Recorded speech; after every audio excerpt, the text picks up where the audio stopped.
querido padre de familia, buenos días, queridos alumnos.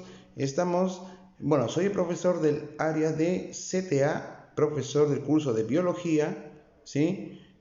Con nuestro tema, citología, dirigida para el cuarto año de secundaria. Muy bien, vamos a comenzar.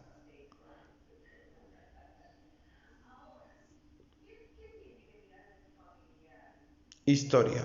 Robert Hooke, padre de la citología, observó células muertas en corchos, celdas, en 1665.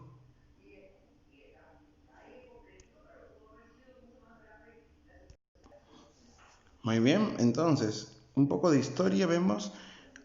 Robert Hooke es considerado el padre de la citología. Él observó células muertas en corchos, celdas, en 1665. Luego, Leeuwenhoek observó células vivas, animalículos. ¿Ya está? Dujardin descubrió el citoplasma. Acuérdense de los nombres porque es muy importante para el tema de hoy. Robert Brown descubrió el núcleo en 1861. Entonces, Robert Hooke para la citología, ¿sí? Dujardin descubrió el citoplasma, mientras Robert Brown descubrió el núcleo en 1831. Schneider y Schwann propusieron la teoría celular en 1838 y 1839. Virchow dijo que en 1859, que dijo omnicellula ac cellula, o sea, toda célula proviene de otra célula. Luego, Jonathan Singer y Carl Nicholson, 1972, proponen el modelo del mosaico fluido para membranas celulares. Luego, Yang Chu Gran-Ko recibe el premio Nobel, 1997, por descubrir la bomba de sodio y potasio en la época de los 50. Muy bien. Tenemos definición. La célula es la mínima unidad anatómica, fisiológica y genética de los seres vivos. Esa es la definición. Clasificación. Tenemos células autótrofas. Son aquellas que son capaces de sintetizar su propio alimento a partir de fuentes orgánicas como el dióxido de carbono o CO2. ¿Quiénes más pueden hacer eso? Las cianobacterias, las algas, los vegetales en general, algunas bacterias y babosas marinas, Eliaci chlorotica, adulto. Muy bien. Ellos son todos los que pueden realizar, los que tienen células autótrofas. Células heterótrofas son aquellas que consumen los alimentos sintetizados por las autótrofas, la mayoría de las bacterias, protozoarios, hongos y animales. O sea, lo más general, ¿no? Mixótrofas son aquellas que de acuerdo a las circunstancias de su entorno realizan la síntesis o consumo de alimentos. Ejemplo, euglena, plantas carnívoras. Entonces, solamente hay poquito que son mixótrofas, ¿no? Que pueden consumir a células autótrofas o que pueden producir su propio alimento. En ese tenemos la euglena y plantas carnívoras. De acuerdo a su evolución, tenemos dos tipos de células. La procariota, también llamada procito o procarionte, no presenta carioteca, membrana celular, y solo se presenta en bacterias, xenobacterias, micoplasmas y arqueobacterias, cuya pared celular contiene peptidoglucano, además de poseer mesosomas para la respiración celular y ribosoma 70. ¿Sí? No tiene una membrana celular, pero sí tiene un peptidoglucano. Eso hay que tener en cuenta.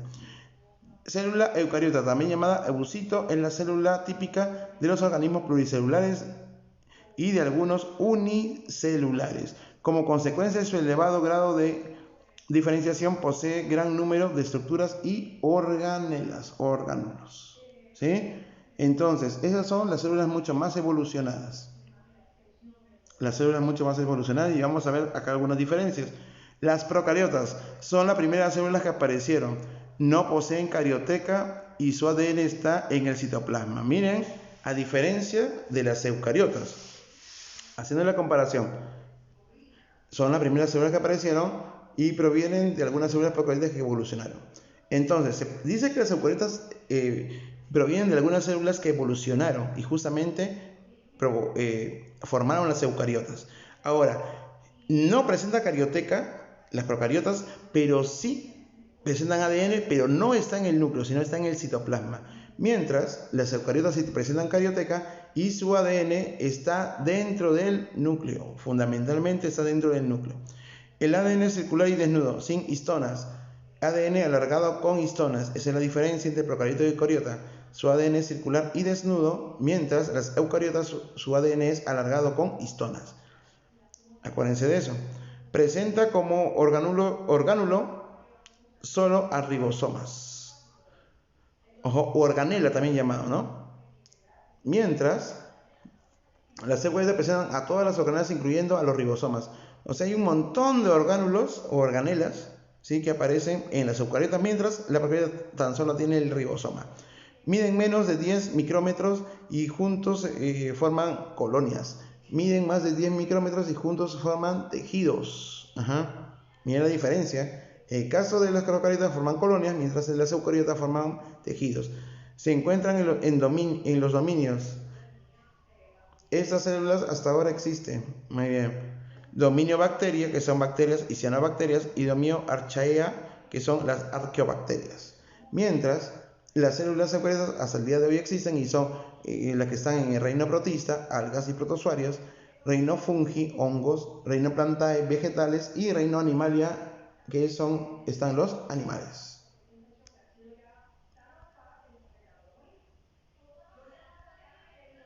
Muy bien, pasamos al siguiente. Tenemos parte de la célula eucariota.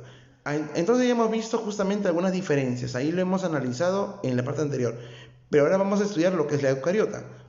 La célula eucariota, ¿sí?, sus partes, en su envoltura en las plantas va a tener la famosa pared celular, mientras en los animales va a tener el famoso glucocálix. Acuérdense de eso.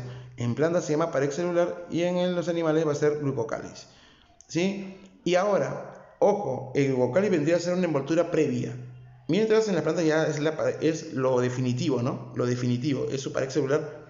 Pero en los animales va a tener el glucocálix y después viene la membrana celular, el citoplasma y el núcleo.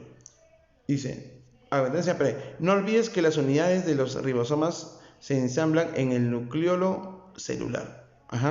Las unidades se ensamblan en el nucleolo celular. Esa pues se pregunta para el examen, tengan cuidado.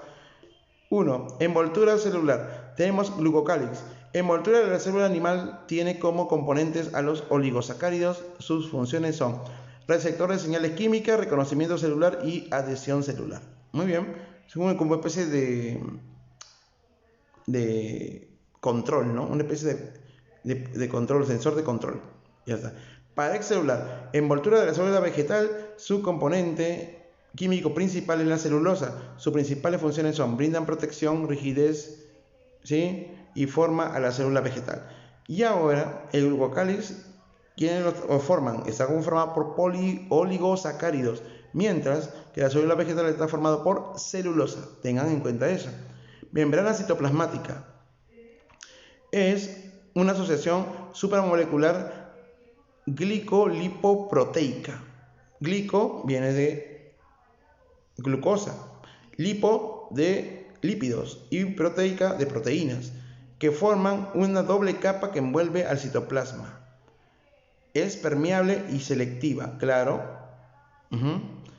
Claro, no cualquier elemento puede entrar ahí porque lo va a seleccionar y lo va a expulsar si que fuese el caso. Tiene una representación esquemática según el modelo de mosaico fluido de Singer y Nicholson. Entonces, para el ser vivo, entre bacterias y algas, su composición está peptidoglucano. Bacterias, ¿por qué? Porque acuérdense que las bacterias tienen células procariotas y las algas serían celulosa o sílice. ¿Sí? Porque algunas algas, las algas tienen comportamiento como las plantas, ¿no? De ser células autótrofas. Mientras en los seres vivos tenemos hongos vegetales, tenemos la quitina. Acuérdense que los hongos tienen quitina, por eso son duros. Y los vegetales tenemos la hemicelulosa y la celulosa. ¿Ya está? Acuérdense esas características. Y justamente ahí está, ¿no? Tenemos un canal proteico que se encuentran a los costados. Tenemos ahí los lípidos y también tenemos las proteínas. Ese es justamente un esquema el famoso esquema del mosaico fluido, que es el esquema de la membrana celular.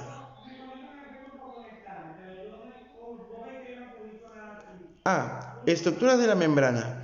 A ver, tenemos los lípidos, 40% están los fosfolípidos, ¿no? El colesterol y los glucolípidos. Proteínas, 52%. Miren el porcentaje. Proteínas periféricas, proteínas integrales. ¿Sí? Proteínas integrales. Dentro, a ver. En los lípidos, forman la bicapa lipídica en las membranas. Esos son los fosfolípidos. ¿Sí? Forman la bicapa lipídica de las membranas. Colesterol, son en la membrana de la célula animal cuya función es regular la fluidez de la membrana. ¿Sí? Solo en la célula animal. Glucolípidos, forman los glúcidos y lípidos que se encuentran en la monocapa externa de la membrana. Proteínas, 52%. Tenemos las periféricas, hidrosolubles, tomando en contacto solo con las cabezas polares de la monocapa externa e interna de la membrana. Por ejemplo, espectrina, lavanda 4,1. Tenemos proteínas integrales, poseen porciones hidrosolubles en contacto con la forma polar de la membrana y porciones liposolubles en contacto con la parte no polar de ella, ¿no? Entonces son las que tienen una comunicación con la parte interna y externa de la célula. Glucoproteínas, formadas por glúcidos y proteínas integrales. Glúcidos, solo se encuentran en la monocapa externa de la membrana unidos a lípidos glucolipídicos. Glucolípidos y proteínas. Glucoproteínas constituyen la mayor parte, la parte más importante del glucocálix. Fisiología de la membrana. Entonces, el mayor porcentaje, ¿sí?, de bioelemento que tiene, o biomolécula que tiene la célula son las proteínas, y de ahí le sigue los lípidos y finalmente los glúcidos. Fisiología de la membrana. Compartimentación. Separa los medios intra y extracelular manteniendo una composición diferente para ambas. Fisionomía de la membrana. Compartimentación. Separa los medios intra y extracelular manteniendo una composición diferente para ambas. Control de transporte de sus sustancias. Se debe ingresar o salir de la célula. Muy bien, ese es el transporte. Transporte de sustancias. Las células se relacionan con su medio del que toma los nutrientes, agua, y al que elimina desechos y otros productos, ¿no? La membrana celular participa en el proceso de intercambio de materiales a veces sin gasto de energía ATP por procesos llamados transportes pasivos, otras veces ganando energía ATP mediante procesos llamados activos. Cuando gasta ATP o gasta energía, ¿no?, en el transporte de sustancias, el transporte será pasivo, pero cuando gana energía, el tipo de transporte será activo, ¿no? Y ejemplo de transporte pasivo, tenemos la ósmosis, es la difusión de agua, diálisis, difusión de solutos, difusión de gases. Tengan en cuenta esta parte, ¿sí? Tengan en cuenta esta parte que es muy importante para nuestro estudio. Ahí está justamente, difusión simple, difusión facilitada. Hay algunos que como en el PC Pac-Man, cogen y luego giran y colocan los elementos dentro, otros por difusión, ya está. Tipo de transporte pasivo, hay dos tipos de transporte pasivo. Tenemos difusión simple, difusiones facilitadas. Difusión simple. Pasa una sustancia a favor de la gradiente y puede ser por poro fijo o trastocador. Difusión facilitada. También se da por un translocador que mediará en la entrada de la glucosa de las células intestinales.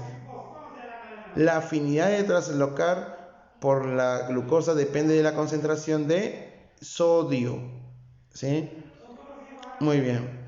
Entonces, la solución, si es una solución isotónica, pierde en cantidades iguales agua, ¿sí? En animales nada y vegetales nada. Hipertónica, pierde agua. En animales se llamará crenación y en los vegetales se llamará plasmólisis.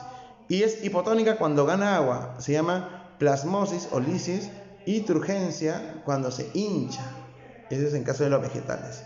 Entonces ahí están los tipos de transporte pasivo que se encuentran. Y listo. Y para terminar tenemos el transporte activo. Entonces el transporte pasivo hay dos tipos, ¿no? difusión simple y difusión compuesta. Y dependiendo de la cantidad de agua que gane o pierda, va a tener diferentes nombres como lo hemos visto anteriormente. Y transporte activo, se gana energía.